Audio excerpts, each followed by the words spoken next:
Zap Crypto, c'est tous les jours, toute l'actu crypto au même endroit. Bienvenue chez vous les zappeurs et zappeuses.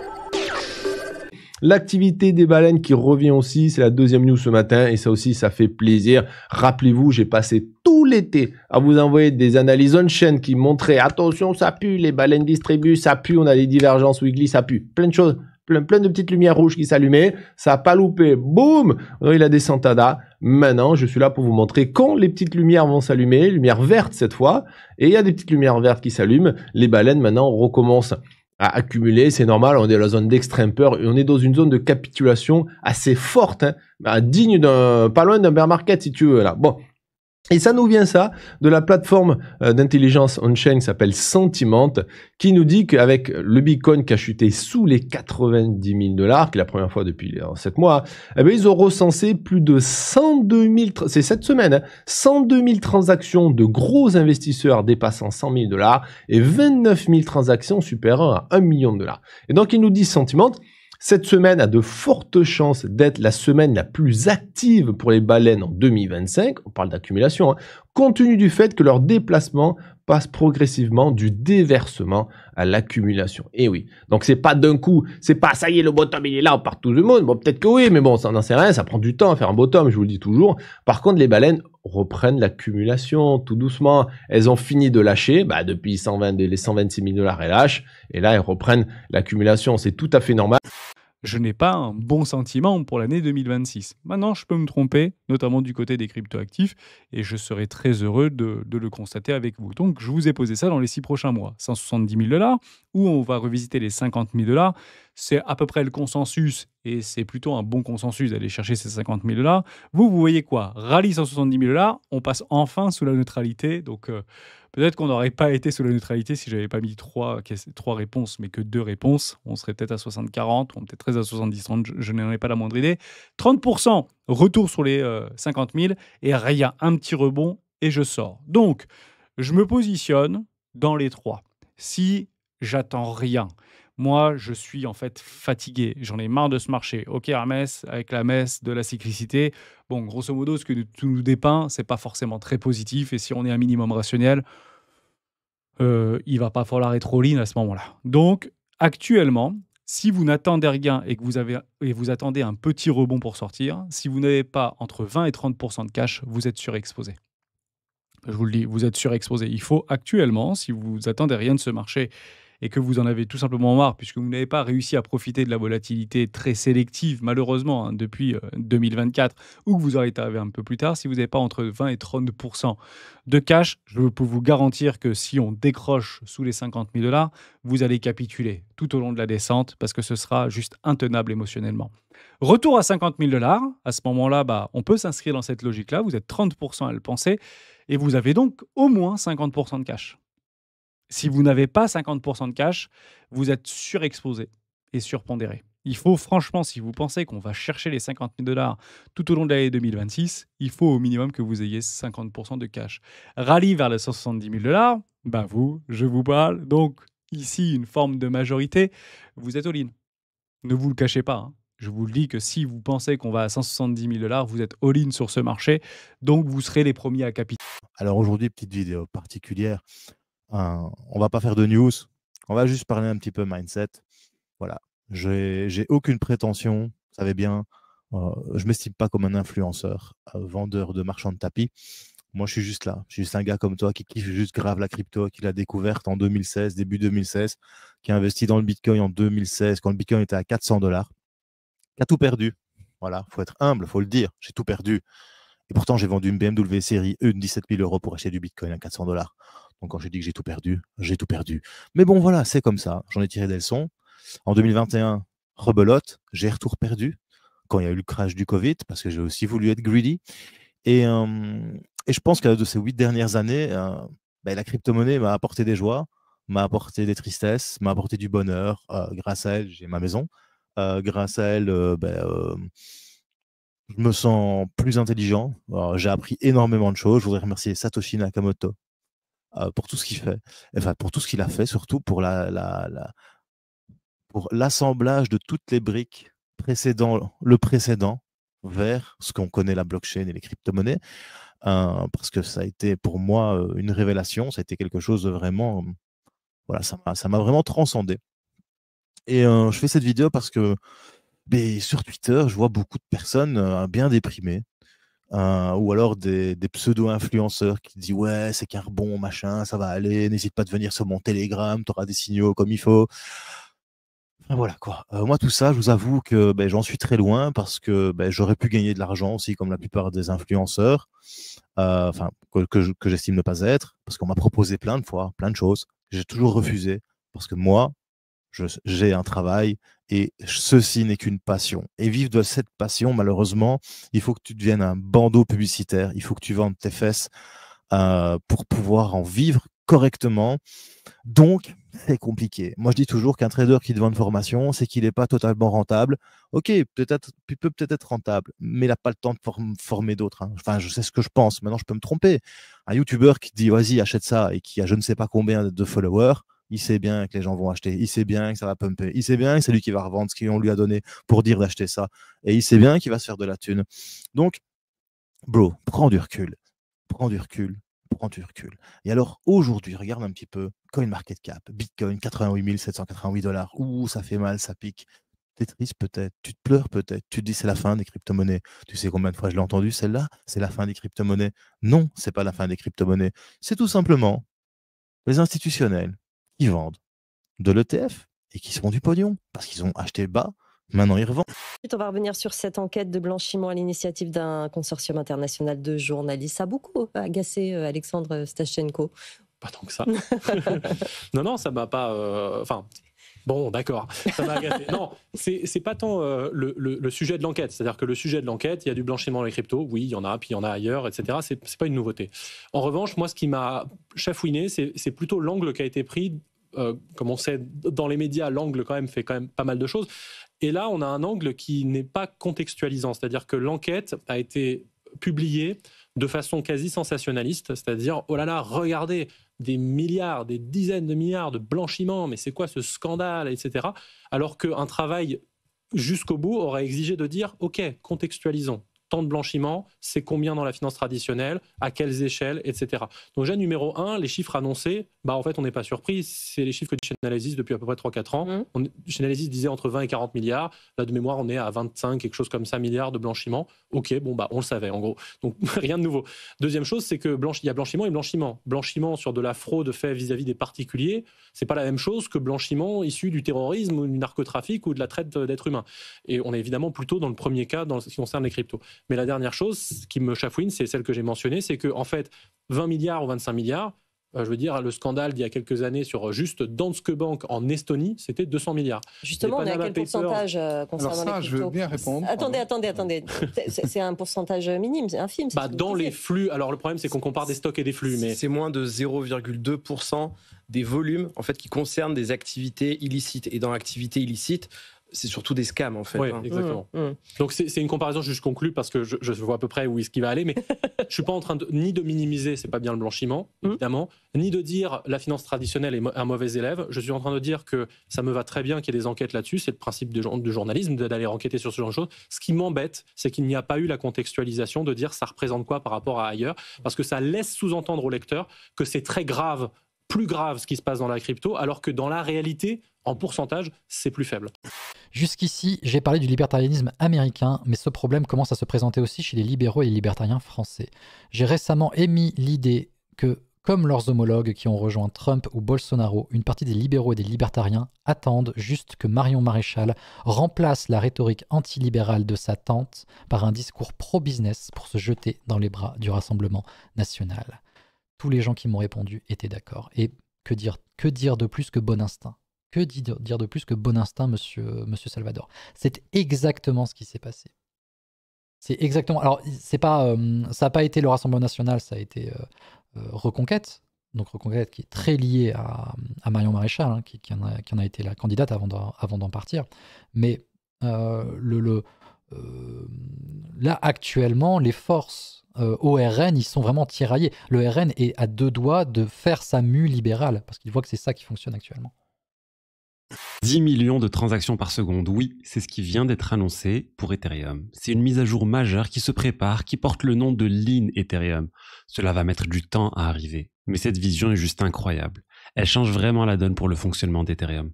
Pour moi, c'est une mise à jour beaucoup plus importante que The Merge qui a eu lieu il y a plusieurs années maintenant. The Merge avait supprimé le Proof of Work qu'elle avait remplacé par du Proof of Stake, réduisant drastiquement la consommation énergétique du réseau, tout en améliorant sa sécurité par des dizaines de milliards d'Ethers stakés. The Merge, c'était comme changer le moteur d'un avion en plein vol. C'était compliqué, c'était risqué, il fallait réussir cette prouesse sur un réseau qui avait énormément d'utilisateurs et d'applications sans créer une seconde d'arrêt de la blockchain. La rigueur des développeurs, le travail, les tests, ils ont mis honnêtement beaucoup trop de temps à sortir cette mise à jour, mais ça a permis de la réaliser sans problème.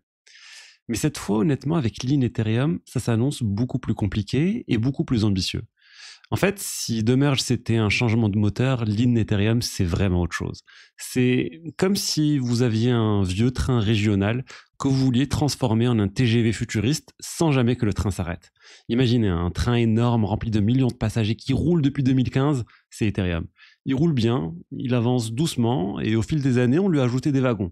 On a changé quelques pièces, on a changé le moteur avec The Merge, on a renforcé les rails, mais son architecture de base reste lourde. Lean Ethereum, c'est comme si les ingénieurs décidaient de remplacer les rails par des rails magnétiques et de rendre le train ultra rapide, de changer entièrement la cabine, de refaire l'aérodynamisme du train, d'alléger toute la structure. Tout ça pendant que le train continue de rouler à pleine vitesse sans jamais s'arrêter une seule seconde. Et à la fin, vous avez un train qui est 500 fois plus rapide. Quels tokens sont des valeurs mobilières securities? Le patron de la SEC répond, vous le savez, après le président Gary Gensler, qui était le président de la Security Exchange Commission, le régulateur américain qui était totalement contre les cryptos, anti-crypto, pour être très clair. Le nouveau, Paul Atkins, lui, est en faveur des crypto-monnaies et très clairement pro-innovation. Il précise que la SEC exclut toutes les crypto-monnaies de sa juridiction. C'est un autre régulateur qui encadre les crypto-monnaies, sauf les valeurs mobilières tokenisées. Donc par exemple, les actions tokenisées, l'immobilier tokenisé. Là, à ce moment-là, c'est la SEC, car c'est un titre financier. Le mois dernier, la Chine et l'Afrique du Sud ont lancé le premier prêt officiel BRICS entièrement en yuan. L'objectif du financement très simple, un financement conçu pour des projets africains, infrastructure, énergie, industrie, éducation, eau. Et ben c'est exactement ce que veulent les pays en développement. Du financement, de la rapidité et pas des conditions politiques intrusives. Et aujourd'hui, la Chine offre un modèle simple. Vous voulez construire, on finance. Vous voulez moderniser, on finance. Et vous pouvez utiliser notre monnaie. C'est ce que beaucoup de pays attendaient depuis longtemps. Et ce mouvement aujourd'hui, là je vous parle de l'Afrique, mais il dépasse largement l'Afrique. Regardez, juste après la tournée de Trump, la Corée du Sud a signé un accord de swap de 400 milliards de yuan, soit 49 milliards de dollars, valable 5 ans. Ça permet aux deux pays de commercer en yuan sans passer par le dollar, encore une fois. Et quand un pays comme la Corée du Sud adopte ce genre de mécanisme, encore une fois, c'est loin d'être anodin. Et aujourd'hui, encore un autre chiffre, une transaction internationale sur 13 est réglée en yuan. Et avec le nouveau système de paiement des BRICS, cette proportion va exploser, c'est inévitable. Maintenant, attention, très important ce que je vais dire. Ça n'engage que moi, mais le système dominé par le dollar n'est pas encore mort et il est loin d'être mort.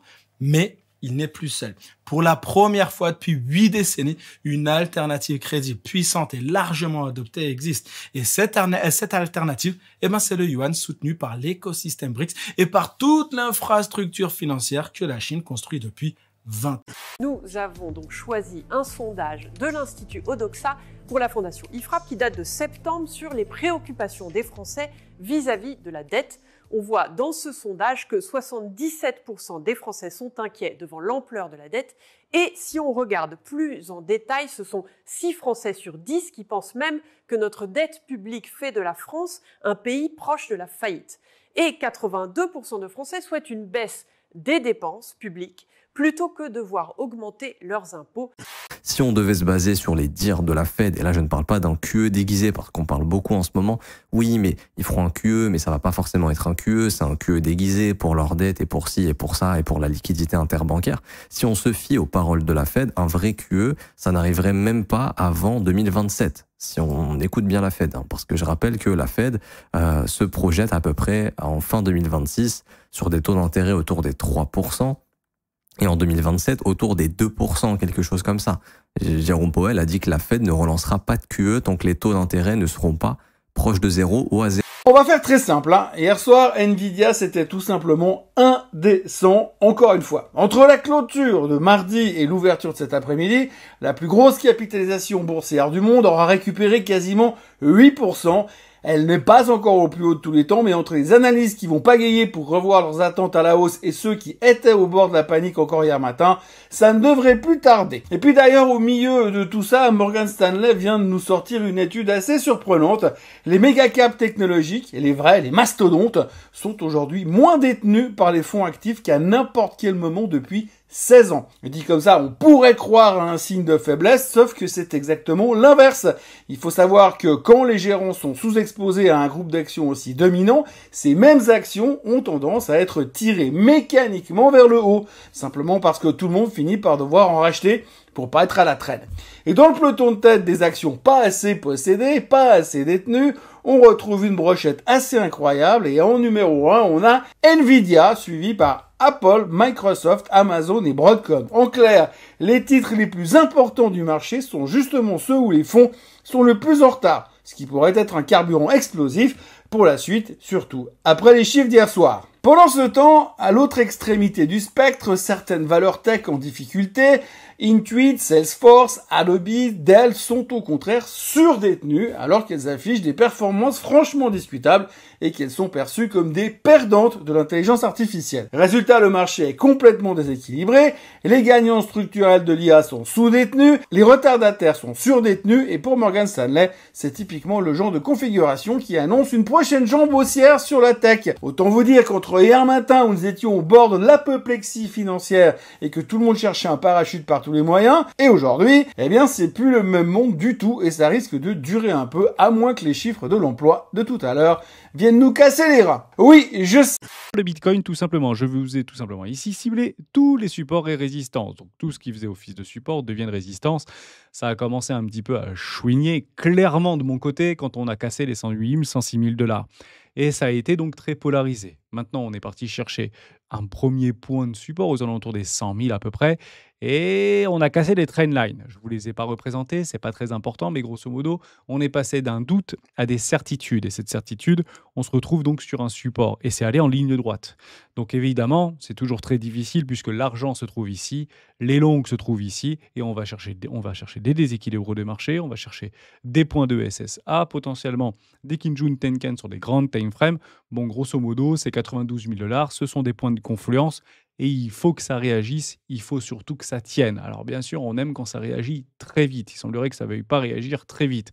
Mais vu les placards qu'il y a eu hier, avant-hier et avant-avant-hier sur ce point-là, bah, je me dis que les mecs, ils tiennent bon quand même. Hein, et franchement, bravo. Je ne peux pas dire autrement. Donc il semblerait que les supports fassent leur boulot de support. Mais si celui-ci venait à casser, vous avez compris, c'est ligne droite pour aller chercher les 73 000, 72 000 $.